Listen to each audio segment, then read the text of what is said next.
नमस्कार बच्चों, आपकी पाठशाला में आप सभी का स्वागत है। आइए कुछ आगे बताते हैं कैसे सरल किया जाता है।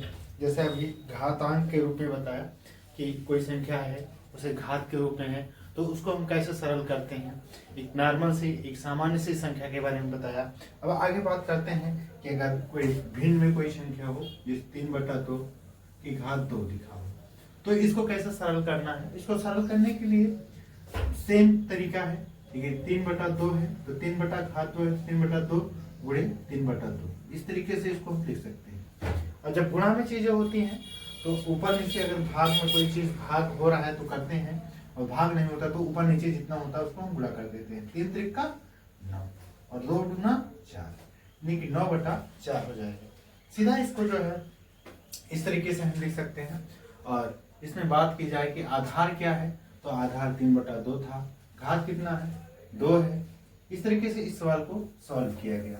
ये पहला सवाल रहा जिसको हम सॉल्व किए और जिसका गुणा रूप क्या होता है और जिसका जो है सरल करने पर क्या आता है। और यही चीज अगर उल्टा अगर यही चीज दे दिया जाए कि इसे घात में लिखिए तो कैसे, अगर 9/4 दे दिया जाए और इसे कहा जाए कि इसे घातांकीय रूप में लिखिए तो घातांकीय रूप में लिखने के लिए क्या करना है, 9 का गुणा 3 हो जाएगा और गुणे 3 हो जाएगा तो 9 आ जाएगा। इसी तरीके से 4 का 2 गुणे 2 होगा तो इस तरीके से 2 दूना 4 आ जाएगा। तो इसी को 3/2 लिख सकते हैं और गुणे में 3/2 लिख सकते हैं। ये इसका दूसरा रूप। इसी तरीके से अगला प्रश्न देखते हैं। अगला कह रहा है 5/4 की घात 3। अगला हम कह रहे हैं 5/4 की घात 3। इसको सॉल्व करने के लिए कह रहा है तो इसको 5/3 गुणे 5/3 गुणे 5/3 सीधा सीधा गुणा कर दो। 5 का 25 बनते 125 बटे 3 त्रिका 9 त्रिक 27। ये हो जाएगा इसका आंसर। अगर इसी को उल्टी प्रक्रिया में, जैसे ये उल्टी प्रक्रिया में मैंने चला तो ये आ गया। इसी तरीके से इसको भी उल्टी प्रक्रिया में चलते हैं तो ये सेम चीज प्राप्त होगी। देखो कैसे उल्टी प्रक्रिया में चल देते हैं। अगर 125/27 से कह रहा है कि को घातांकीय रूप में लिखिए तो 125 को क्या लिख सकते हो, 5 गुणे 5 गुणे 5 लिख सकते हो और बटा 3 गुणे 3 क्या करते हो, 5 घात 3 है बटा 3 की घात 3 है, सीधा था 5/3 की घात 3 हो जाएगा। ये आंसर आ जाएगा। इस तरीके से यह सवाल को सॉल्व किया गया। और जिससे और देखो करते हैं हम।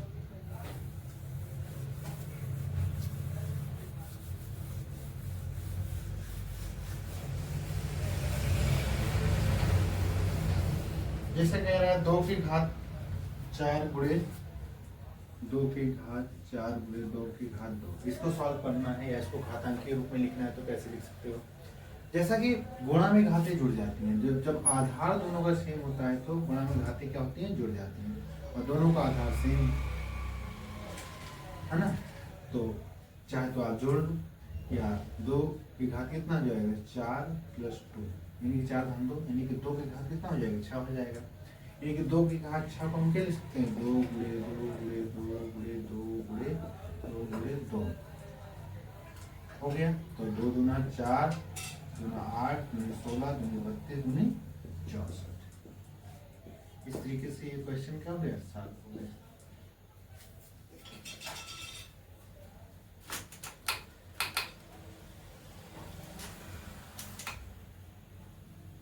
जैसा कि बच्चों को आप सभी को मैंने बताया तो अभी अगला प्रश्न देते हैं। जैसे कि -5/6 की घात 3, -5/6 की घात 3। अब इसको क्या करना है, सॉल्व करना है। तो इसको सॉल्व करने के लिए -5/6 है गुणे -5/6 है और गुणे -5/6। अब देखो जब ऐसा होता है तो सेम सेम ऐसे लिख सकते हो आप। इसको ऐसे भी लिख सकते हो -5 गुणे -5 गुणे -5 बटे 6 गुणे 6 गुणे 6 ऐसे लिख सकते हो। अब गुणा कर लो, माइनस माइनस का गुणा माइनस प्लस हो जाएगा और प्लस माइनस का गुणा माइनस, यानी कि माइनस का काम खत्म। 5 × 25 और पंचे 125 बटे 6 छंग 36 छक्का 216। ये क्या हो जाएगा इसका आंसर। इस तरीके से इसको सरल किया गया। नहीं समझ में आती चीजें तो आप कमेंट करके मुझसे दोबारा पूछ सकते हो। इसी तरीके से अगला क्वेश्चन कह रहा है कि इसको सॉल्व करो और कैसे क्या होगा।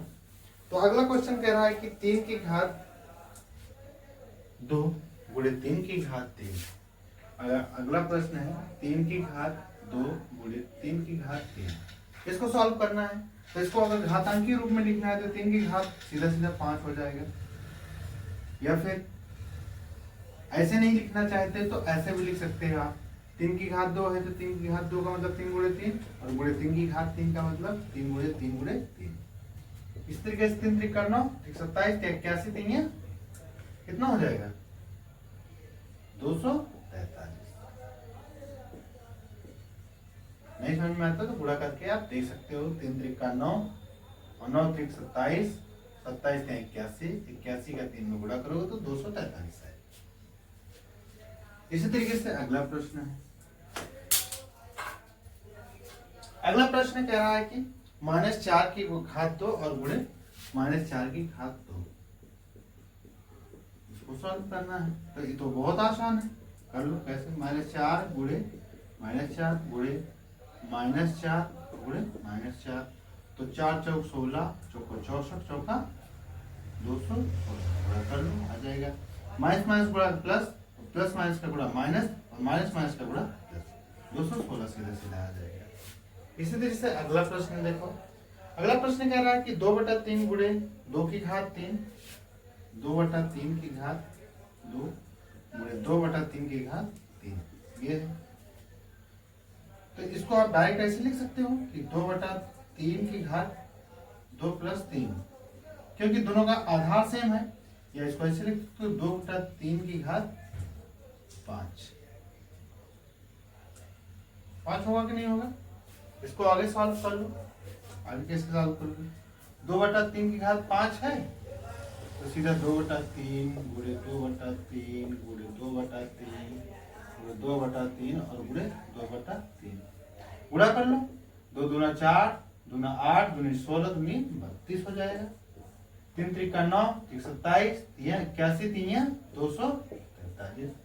ये क्या हो जाएगा आंसर हो जाएगा आपका। इस तरीके से सॉल्व करो।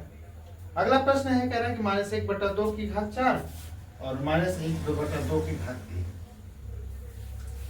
अगला प्रश्न है कह रहा है कि -1/2 की घात 4 और गुणे -1/2 की घात, ये प्रश्न है। और इसको सॉल्व कैसे किया जाए, तो इसको सॉल्व करने के लिए देखो दोनों का आधार क्या है, सेम है। दोनों -1/2 है। इसका मतलब क्या हुआ, गुणा में घातें जुड़ जाती हैं जब दोनों का आधार क्या होता है, सेम होता है। तो -1/2 और 4 + 3 यानी कि -1/2 का जो है घात कितना हो जाएगा 7 हो जाएगा सीधा सीधा। आगे देखो, अगर -1/2 की पावर 7 है तो -1/2 गुणे -1/2 गुणे -1/2 गुणे -1/2 गुणे -1/2 गुणे -1/2 गुणे माइनस, गिन लो 7 पर 1 2 3 4 5 6 और 7। एक का गुणा कितनी बार भी एक में करोगे तो आएगा एक ही, लेकिन माइनस का गुणा minus minus plus, plus minus का गुणा माइनस, फिर माइनस प्लस का गुणा माइनस और फिर माइनस प्लस का गुणा, माइनस माइनस गुणा का प्लस और प्लस माइनस का माइनस और माइनस माइनस का प्लस। देखो 7 है, सीधा सा सीधा आप ये जानो कि अगर माइनस में हम माइनस माइनस संख्याओं को सम संख्या में आता है तो उसका प्लस आएगा और विषम संख्या में आता है तो माइनस। देखो एक माइनस ये एक माइनस ये, अगर इसको हम गुणा किए तो ए माइनस ए माइनस में प्लस हुआ और प्लस को हम इस माइनस में गुणा करेंगे तो माइनस हो जाएगा, हुआ कि नहीं हुआ। फिर इस माइनस को इस माइनस में गुणा करेंगे प्लस हो जाएगा, लेकिन इस प्लस को इस माइनस में गुणा करेंगे तो क्या हो जाएगा माइनस हो जाएगा, और इस माइनस को गुणा करेंगे तो प्लस हो जाएगा, और फिर प्लस और माइनस को गुणा करेंगे तो क्या आएगा माइनस आ जाएगा। एक का गुणा कितनी बार भी एक में करोगे तो एक ही आएगा, और 2 दूना 4, दूना 8, दूनी 16, दूनी 32, दूनी 64, दूना 128। इस तरीके से इसका ये आंसर आ गया। समझ में आ रहा है इन चीजें? अगर इसको घातांक, देखो इसको कह रहा है कि सरल करके घातांकीय रूप में लिखो, तो घातांकीय रूप का ये हो जाएगा, और इसका सरल करके पूरा आंसर लेना है तो ये हो जाएगा। इस तरीके से अगला प्रश्न बताते हैं। अगला प्रश्न कह रहा है कि 10 की घात 4 भागे 10 की घात 2। अगला प्रश्न है 10 की घात 4 भागे 10 की घात 2। बहुत ही सरल क्वेश्चन है। 10 की घात 4 है और भाग का मतलब क्या हुआ, एक गुणा में चला जाएगा, 1/10 की घात 2 हो जाएगा। सीधा सीधा, या ऐसे ना करके 10 की घात 4 है और जब भाग का निशान होता है तो यहाँ गुणा का निशान होता है, और ऊपर वाली चीजें उठ के क्या चल जाएंगी, बटे में चल जाएंगे, ऐसा हो जाएगा। या फिर 10 की घात 4 बटे 1 गुणे 1/10 की घात। अब देखो यहाँ पर सीधा सीधा 1 गुणे 10 की घात 4 हो जाएगा और बटे 1 गुणे 10 की घात 2 हो जाएगा। अगर 10 की घात 2 है तो 2 काट दो, बचेगा 2, तो 1 गुणे 10 की घात कितना बचेगा, 2 बचेगा। या फिर इसको 10 गुणे 10 लिख सकते हो, या फिर इसको लिख सकते हो। इस तरीके से आंसर। इसका दूसरा तरीका भी आप देख लो, इसको हम डायरेक्ट भी कर सकते हैं। डायरेक्ट करने का मतलब 10 की घात 4 भागे 10 की घात 2 है, तो सीधा सीधा अगर भाग देंगे तो 4 से 2, 2 दूना 4 कट जाएगा, तो सीधा सीधा 10 की घात 2 बच जाएगा। और 10 की घात 2 का मतलब 10 गुणे 10 बराबर 10 दहमा 100 आंसर आ जाएगा। इस तरीके से भी कर सकते हैं। इसको हम डायरेक्ट इस तरीके से भी कर सकते हैं। 10 की घात 4 है बटे 10 की घात 2 कर सकते हैं, तो 10 की घात 2 को हम 10 की घात 4 को 10 गुणे 10 गुणे 10 गुणे 10 कर सकते हैं, बटे 10 की घात 2 का मतलब 10 गुणे 10 हो जाएगा। 10 से 1 10 कट जाएगा, 1 10 से 1 10 कट जाएगा, और 10 गुणे 10 बचेगा, तो 10 गुणे 10 बराबर क्या हो जाएगा, 100 हो जाएगा। इसका तो एक सवाल को कई तरीके से लगा सकते हो, उसमें कोई कहने वाली बात नहीं है। तो ये एक छोटा सा सवाल था, आप लोगों को समझाया और समझ में आया होगा जरूर। तो सिर्फ आप को समझाने के लिए ये सब कर रहा हूं। अगला प्रश्न कह रहा है कि 10 की घात 3 और भागे, देखो अगला प्रश्न है 10 की घात 3 भागे 10 की घात 3। इसको कैसे करना है, तो इसको भी सिंपल सा ऐसे कर सकते हो। 10 की घात 3 भाग में कर लो 10 की घात 3, सिंपल। ये भी कर लो 10 गुणे 10 गुणे 10, 10 गुणे 10 गुणे 10 गुणे 10, 10 एकम 10, 10 एकम 10, 1 बचा, 10 एकम 10, 10 एकम 10, 10 एकम 10, 10 एकम 10, क्या बचा, 1 गुणे 1 गुणे 1 बटे 1 गुणे 1 गुणे 1, क्या हो जाएगा, 1 के नाम 1 बटा 1 बराबर 1। क्या हो जाएगा आंसर। ये समझ में आया होगा। इस तरीके से अगला प्रश्न कह रहा है, अगला प्रश्न समझाते हैं तुम्हें। कह रहा है कि यहां तक करने के बाद आपकी एक चीज समझ पा रहे होंगे कि यदि अगर a की पावर m है गुणे a की पावर n है, तो इससे क्या एक सूत्र निकलता है, a की पावर m प्लस n। ये क्या हो जाएगा, एक सूत्र के रूप में इसको देख सकते हो आप, ठीक है। और अगर यहीं पर a की पावर m है और भागे a की पावर n है, तो इससे क्या निकल जाएगा, a की पावर क्या प्राप्त हो जाएगा तुम्हारा, a की पावर m माइनस n हो जाएगा, ठीक। ये दो चीज यहाँ सीखने वाली चीज है। और यहीं पर अगर a की पावर m है और गुणे b की पावर n है, तो क्या हो जाएगा, ab की पावर m इंटू n हो जाएगा कि नहीं हो जाएगा। और अगर यहीं पर जो है a की पावर m है और उसकी पावर n है, तो क्या हो जाएगा, a की पावर m इंटू n। समझ पा रहे होगे आप सभी।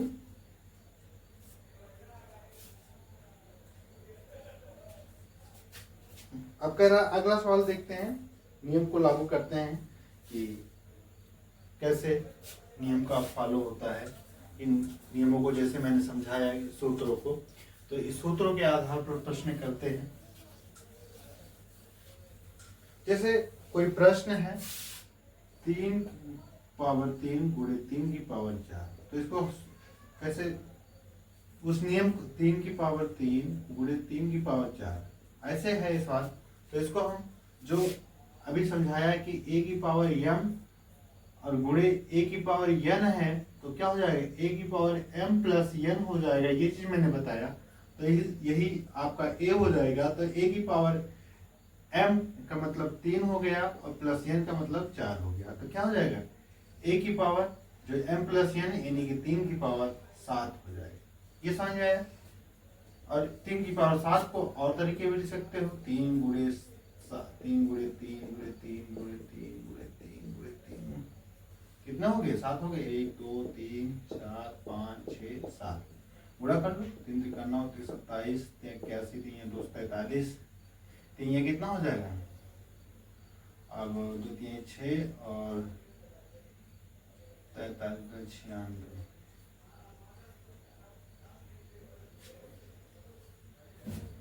3 3 9 3 24 4 और 3 6 2 8, 743 होगा। 243 में भाग के पूरा देख लो, 3 3 9 3 4 12 3 6 729 हो जाएगा ना। हाँ याद नहीं लिखा, 3 3 9 3 27 3 81 3 2 43 3 729 और 749, 749 के बाद क्या आ जाएगा, 3 से गुणा कर लो, 9 3 9 27 3 4 12 2 14 3 7 21 1 22, गुणा गलती आ रही है क्या भाई। 243 में 3 का गुणा करोगे, 3 6 9 3 12 3 6 7, और इसमें 3 का 3 9 27 3 2 6 2 8 3 8 24 है ना। तो 24 तो 87 आ जाएगा। क्या आंसर समझ में आ रहा होगा। इसी तरीके से अगला प्रश्न कह रहा है कि 5 की पावर 6 भागे 5 की पावर 2, 5 की पावर 6 भागे 5 की पावर 2, जैसे मैंने बताया एक सूत्र की a की पावर m भागे a की पावर n है, तो होता है a की पावर m माइनस n, यही होता है। तो 5 की भागे 6 माइनस 2 यानी कि 5 के भागे घात कितना हो जाएगा, 4 जाएगा। देखो a हो जाएगा, ये a सेम है a, और m ये हो गया माइनस ये नहीं हो गया। तो इस तरीके से ये सवाल किया गया, समझ में आ रहा होगा। जैसे और अगला क्वेश्चन किया जाए, कहा जाए कि 5 की पावर 4 और पूरे की पावर 2 है ना।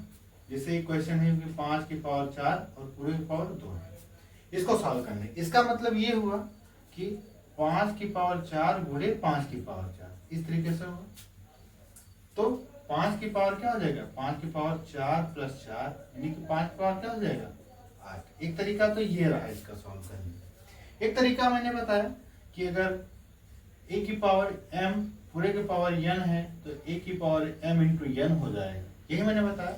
तो देखो यहाँ पर दूसरा तरीका क्या है, 5 की पावर 4 गुणे 2 कर दोगे तो 5 की पावर 8 आ जाएगा, इसका सेम आंसर। दो तरीके हैं कि कैसे उसको सॉल्व किया गया और कैसे हुआ, ये चीजें समझ में आ रही होंगी आपको। तो मैंने कुछ बताने का प्रयास किया आप सभी को, और फिर घातांक के कुछ अगले नियम हैं जिसके बारे में बताते हैं। यहाँ तक आप सभी को समझ में आ गया होगा, आशा करता हूँ। जिसको नहीं समझ में आया होगा वो आगे बताएगा मुझे। देखो जैसे एक